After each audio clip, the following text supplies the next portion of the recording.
Mbura nene ĩrĩa ĩthiĩte na mbere na gũthandana icigo-inĩ itiganĩte cia bũrũri no ĩthiĩte na mbere na gũcũngĩrĩria hathara. Gũkinyĩria ũmũthĩ namba ya andũ arĩa makuĩte ĩgĩkinya andũ 229 na arĩa matigĩtwo na nguraro marĩ andũ 168 na bamĩrĩ iria ithamĩtio irĩ 42,560 na rĩu namba ya andũ arĩa othe mahutĩtio nĩ mĩiyũro ĩgĩkinya andũ 227,000.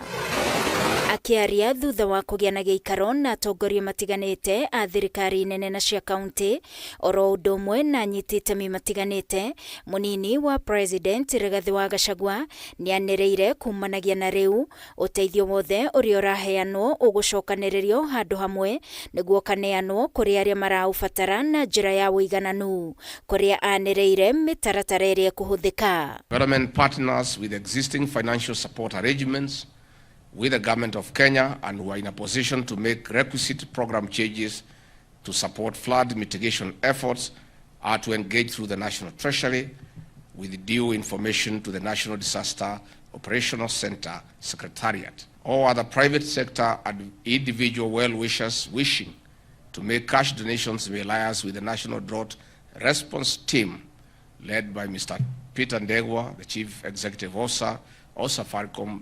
Rigathi augĩte thutha wa ũteithio ũrĩa wothe ũkũneanwo gũcokanĩrĩrio na kũneanwo kũrĩ arĩa maraũbatara nĩ gũgakorwo na riboti ya kuonania ũrĩa indo ici ihũthĩkĩte na nginyagia mbeca iria igũkorwo ineanĩtwo. Where a private sector organization or individual wishes to channel support directly to a county government, they are to similarly provide information on the nature, quantity and quality of in-kind support.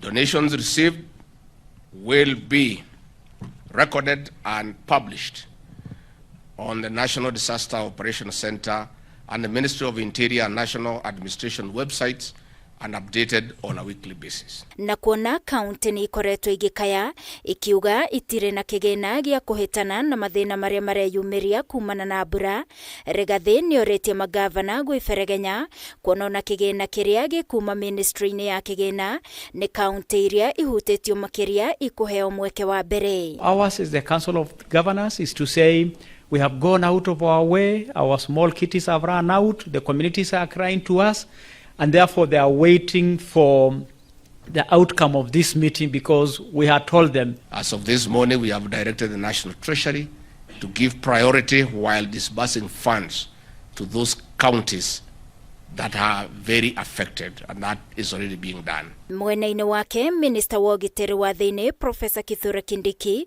nĩorĩtie kũgĩa na wũigĩrĩrĩki harĩ kwanĩrĩra ikuũ iria irahanĩka kumana na mbura. Gũkũ akĩongerera gũtirĩ andũ megũcoka gwaka hakuhĩ na njũĩ. 2 caravans and 1 MI-17 plus we have hired 3 civilian helicopters, so we have 6 aircrafts which we want to make available for the most needed cases.